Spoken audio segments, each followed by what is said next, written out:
പക്ഷേ ഈ കഴിഞ്ഞ ദിവസങ്ങളിൽ ഡോക്ടർ ഹാരിസിനെതിരായ കാരണം കാണിക്കൽ നോട്ടീസിന്റെ പിന്നിലെ അവർ ചൂണ്ടിക്കാട്ടിയ ചില കാരണങ്ങൾ ഇത് കഫീൽ ഖാൻ കേസിനോട് സമാനതകൾ ഉള്ള ഒരു കേസായി തന്നെ തീർന്നേക്കുമോ എന്ന ഭയം ചിലരിലെങ്കിലും ഉണ്ടാക്കിയിട്ടുണ്ട്.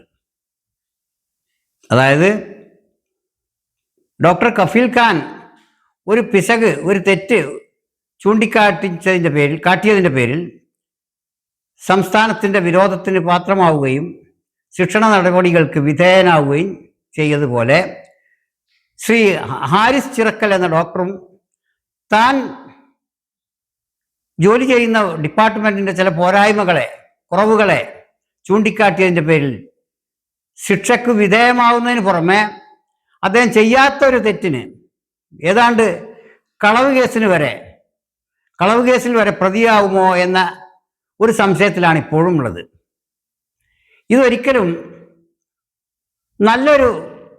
മികച്ച ഒരു സംസ്ഥാനം, ആരോഗ്യരംഗത്ത് യൂറോപ്യൻ അമേരിക്കൻ സ്റ്റാൻഡേർഡുകളോട് കിടപിടിക്കുന്ന സംസ്ഥാനം എന്നൊക്കെയുള്ള നമ്മുടെ ഖ്യാതിക്ക് കുറച്ചൊന്നുമല്ല കോട്ടം തട്ടിക്കുക എന്നോർക്കണം.